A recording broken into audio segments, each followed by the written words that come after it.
skulle vi ha en sån här cola-mix liksom. Ja. Ja, egentligen skulle man ju kunna göra en cola-mix, för det är inte så svårt. Men nu i programmet så har jag förberett lite.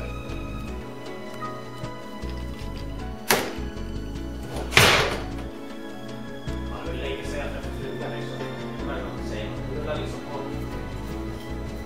Hit pengarna din jävel! Backa då! Backa då! Backa då! Backa! Backa då!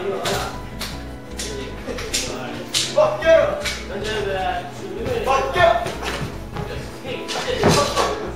vad fan gör det här? Va?